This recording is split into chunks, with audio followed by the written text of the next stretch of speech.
है। कुछ कल सवाल आप लोगों के सामने में लाया था हजरत आदम अलैहिस्सलाम के ताल्लुक से। आज मैं फिर जो है उनके ताल्लुक से कुछ सवाल जो है आपको दे रहा हूँ। जैसा कि ये एपिसोड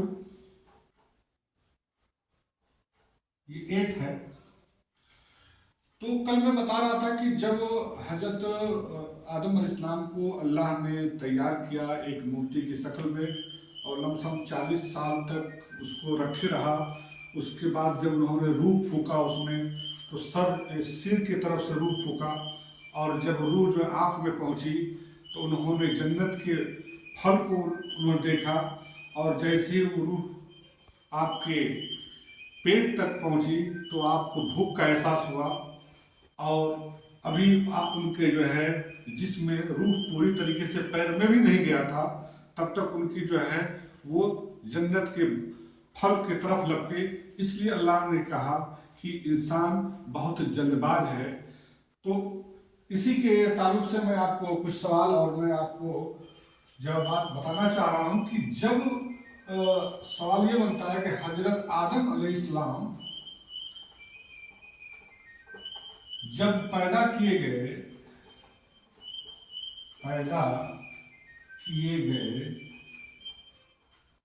तो उनकी लंबाई कितनी थी? उनकी लंबाई कितनी थी? तो जवाब होता है उत्तर 60 हाथ। आपकी लंबाई 60 हाथ थी। और उसके बाद से धीरे धीरे आदम की जो नस्ल में जो आज हम तक पहुंचे हैं लोग, वो लंबाई घटती जा रही है। लेकिन एक चीज है कि जब आदम अलैहिस्सलाम की नस्ल के यानी जितने आदमी हैं, जितने इंसान हैं, जब वो जन्नत में जाएंगे तो उनकी लंबाई 60 हाथ ही होगी। आज की डेट में भले ही जो है उनकी हाइट कम हो चुकी है। उसके बाद में दूसरा सवाल मैं आपके सामने रख रहा हूं उनके ताल्लुक से कि जब आदम अलैहिस्सलाम को अल्लाह ने अपने हाथों से तैयार करके और उन्होंने उसमें अपनी रूह डाल करके जन्नत में उन्होंने भेजा, तो जन्नत में भेजने से पहले अल्लाह ताला ने सारे फरिश्तों को से कहा कि ये इंसान है और मैंने इनको जो है अपने हाथों से अपनी रूह डाल करके पैदा किया है। तो सबसे पहले आदम अलैहिस्सलाम को हुक्म हुआ कि आप फरिश्तों को सलाम करिए। तो आदम अलैहिस्सलाम ने सबसे पहले फरिश्तों को अस्सलाम अलैकुम कहा। तो फरिश्तों ने जवाब में अस्सलाम अलैकुम रहमतुल्लाह कहा। तो सबसे पहले सलाम किसने किया? सवाल ये बनता है, सबसे पहले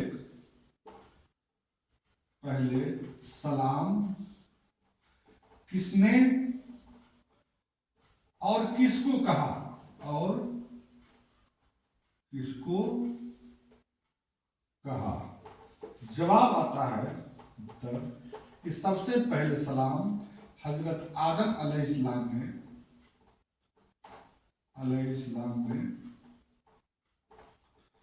फरिश्तों को किया।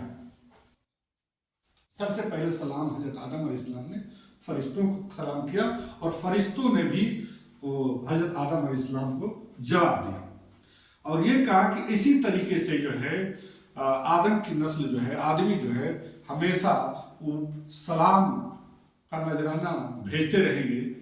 फिर उसके बाद एक बात ये आती है कि जब उन्होंने फरिश्तों को सलाम किया और फरिश्तों ने उन्हें जवाब दिया, उसके बाद अल्लाह का हुक्म होता है कि ऐ फरिश्तों, मैंने आदम को बनाया है, अपने हाथ से बनाया है, अपनी रूह डाला है, आप इनको सजदा करो। जैसे पहले एपिसोड में बता चुका हूं कि एक सवाल था कि फरिश्तों ने हजरत आदम अलैहिस्सलाम को कितनी बार सजदा किया, तो बता चुका हूं 3 बार सजदा किया उन्होंने। तो हुक्म हुआ हजरत आदम अलैहिस्सलाम के सामने फरिश्तों को सजदा करने के लिए।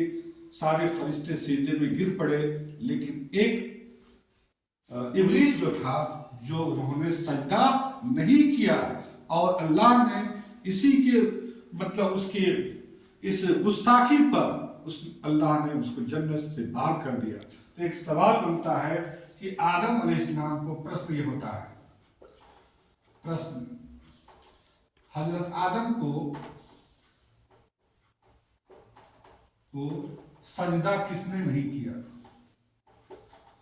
किसने नहीं किया? तो जवाब आता है उसका, इब्लीस।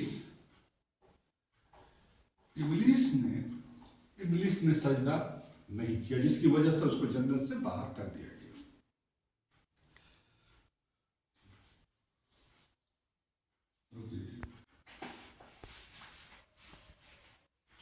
तो आपको बताया कि हजरत आदम अलैहिस्सलाम को फरिश्तों ने सजदा किया और इब्लीस ने सजदा नहीं किया। इब्लीस को बाहर कर दिया गया जन्नत से, और हजरत आदम अलैहिस्सलाम को जन्नत में दाखिल कर दिया गया। हजरत आदम अलैहिस्सलाम जन्नत में अकेले घूम रहे थे, तो अकेले ही घूम रहे थे, तो अल्लाह ने सोचा कि इनको मन बहलाने के लिए, इनका दिलजोई करने के लिए क्यों न जो है किसी उनका एक साथी को बनाया जाए। तो उन्होंने हजरत हव्वा को बनाया। तो हजरत हव्वा को एक बार जन्नत में आदम अलैहिस्सलाम सो रहे थे, तो अल्लाह ताला ने उनकी बाईं पसली, सबसे ऊपर की सबसे छोटी जो टेढ़ी पसली होती है, उससे हजरत हव्वा को बना दिया। जब हजरत हव्वा को बना दिया और हजरत आदम अलैहिस्सलाम की जब आँख खुली, तो अपने बगल में एक औरत को बैठे हुए पाए। उन्होंने पूछा, आप कौन हो? तो उन्होंने बताया, मैं औरत हूं। तो आप किस लिए आई हो और क्यों बनाई गई हो? तो उन्होंने कहा कि अल्लाह ने आपकी दिलजोई के लिए और आपका मन लगने के लिए, अच्छा लगने के लिए हमें पैदा किया है, ताकि हम जो है आपसे बात कर सकें और आप हमसे बात करके अपने आप को खुश रख सके, इसलिए अल्लाह ने पैदा किया। फरिश्ते हमेशा जो है, तो एक सवाल फिर यहां बन रहा है, प्रश्न कि हजरत हव्वा किससे बनी? हजरत हव्वा किस से पैदा की गई? तो जवाब आता है, उत्तर, कि हजरत आदम अलैहिस्सलाम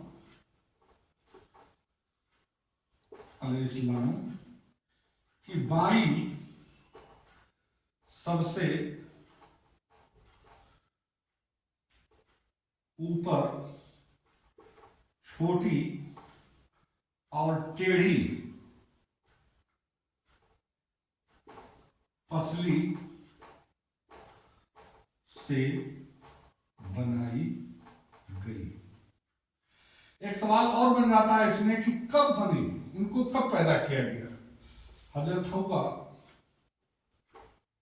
को कब पैदा किया गया?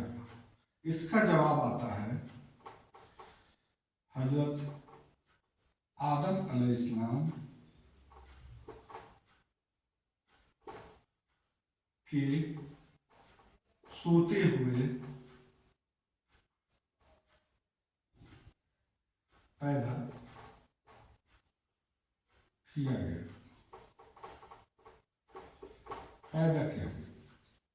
जब आदम अलैहिस्सलाम जब सो रहे थे, तो उनकी जो है सबसे ऊपर की जो सबसे टेढ़ी और दाईं पसली होती है, छोटी, उसी से हजरत हव्वा को अल्लाह ने बनाया, और हजरत हव्वा आकर के उनके बगल में बैठी थी। जब उनकी आंख खुली और उनसे बात हुई, तो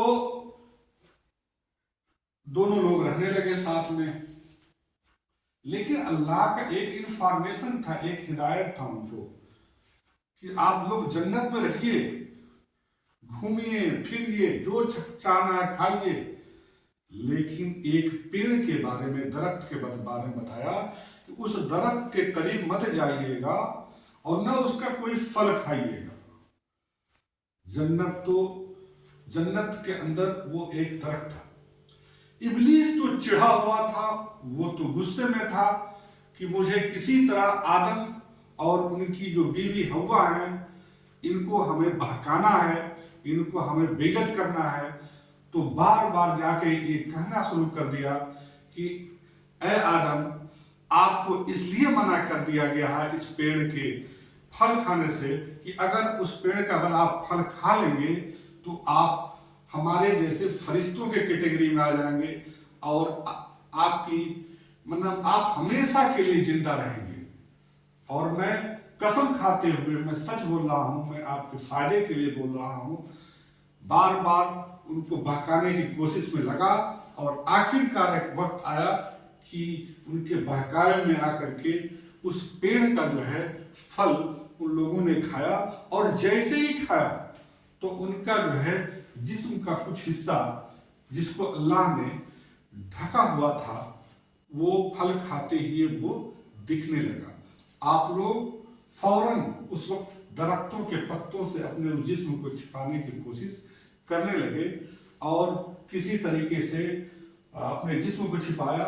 लेकिन अल्लाह ताला को ये अदा जो है हजरत आदम और हव्वा को अच्छा नहीं लगा, क्योंकि उन्होंने मना किया था कि सब कुछ खाना, सब पीना, जन्नत में जो चाहे जैसे खाओ, लेकिन उस दरख्त के पास न जाना, न उसके फल को खाना। अगर इसके लिए अगर आप लोग करोगे तो गुनहगार हो जाओगे। लेकिन इस बात को अल्लाह के लोग नहीं माने और आखिरकार अल्लाह ताला ने इसके लिए जन्नत से हव्वा और आदम को जमीन पर भेज दिया कि अब आप लोग जन्नत से बाहर हो जाओ और जमीन के अंदर मैं आपको खाने पीने की सारी चीजें वहां मैं मुहैया करा दिया हूं। आप और आपकी सारी नस्लें जमीन पर रहेंगी और वहीं आपको जिंदा रहना है, वहीं पैदा होना है, वहीं मरना है। अब कयामत के दिन ही आपको मैं वहां से, आपको और या आपकी नस्लों को जो भी हो उनको मैं जमीन से ऊपर उठाऊंगा। अब जो है आप लोगों का ठिकाना ये जन्नत नहीं, अब वो आप दुनिया में जमीन पर जाओ। मैं ये बता दूं कि हजरत आदम अलैहिस्सलाम को जन्नत में दाखिल किया अल्लाह ने, आपको बहुत सा इज्जत दिया। वो इज्जत अपने हाथों से अल्लाह ताला ने हजरत आदम अलैहिस्सलाम को इसलिए बनाया कि ये जो है और शेर और इब्लीस और जितने भी फरिश्ते हैं इनका मर्तबा ऊंचा है। सवाल ये होता है कि कोई पूछता है कि अल्लाह ताला ने क्या क्या चीजें करके हजरत आदम को एक इज्जत बख्शी, वो कौन कौन सी चीजें अल्लाह ने की हजरत आदम अलैहिस्सलाम के साथ, उनको इज्जत बख्शी अल्लाह ने। एक सवाल होता है, प्रश्न, अल्लाह ने हजरत आदम अलैहिस्सलाम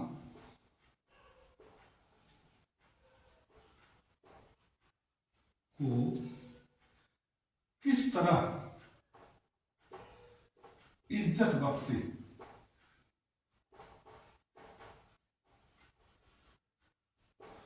जवाब,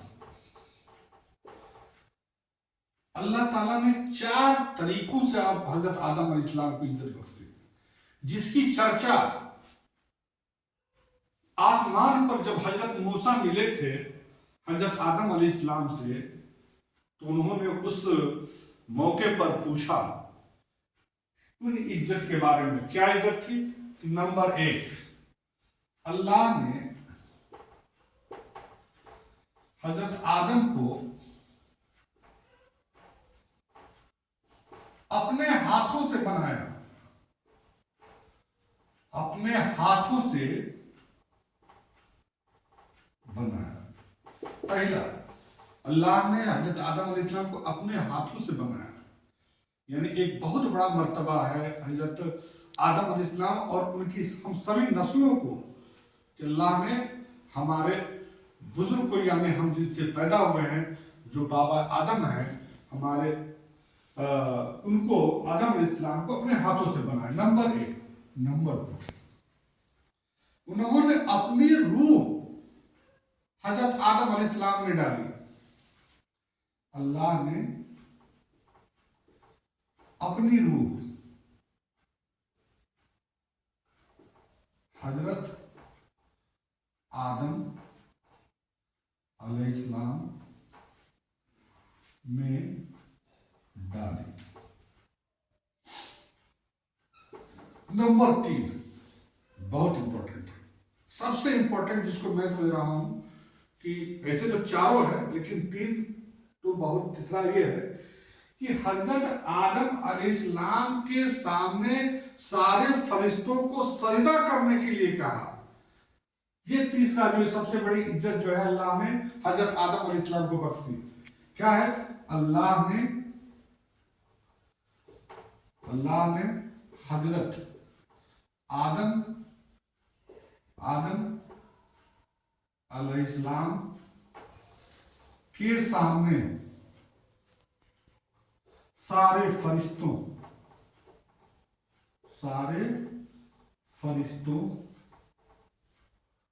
को सजदा करने को कहा। सारे फरिश्तों को सजदा करने के लिए। इसी सजदे में इब्लीस ने सजदा नहीं किया, उसको जन्नत से बाहर निकालकर दुनिया में फेंक दिया गया।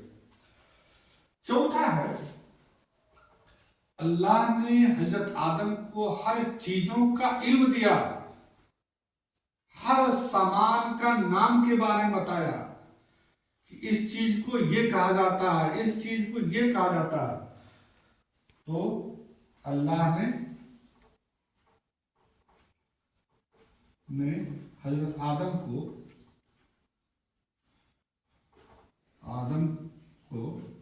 सभी चीजों का नाम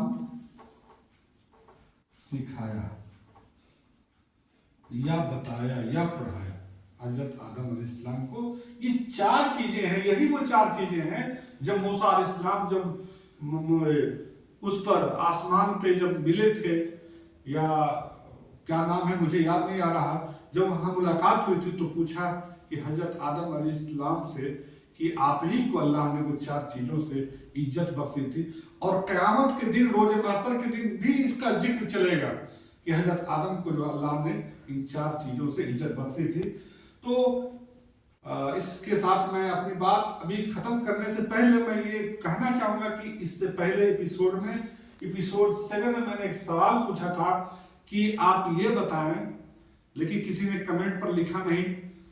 मैं चाहूंगा कि आप लोग जो भी सवाल पूछें, मैं पूछूं, उसका जवाब आप जो अगर जानते हो तो कमेंट पर जरूर लिखें या किसी से पूछ करके लिखें, और अगर नहीं पता है तो अगले एपिसोड में बताऊंगा भी। तो पिछला जो है एपिसोड 7 में हमने कहा था कि वो कौन से नबी हैं जिनका बेटा भी नबी, जिनका पोता भी नबी, जिसका परपोता भी नबी, वो कौन से नबी थे? तो उनका जवाब है हजरत इब्राहिम अलैहिस्सलाम। हजरत इब्राहिम अलैहिस्सलाम भी नबी थे, उनके बेटे हजरत इसहाक भी नबी थे, उनके बेटे हजरत याकूब भी नबी थे, उनके बेटे हजरत यूसुफ भी नबी थे। यानी वही एक नबी है जिनके बेटे और पोते और परपोते भी नबी है।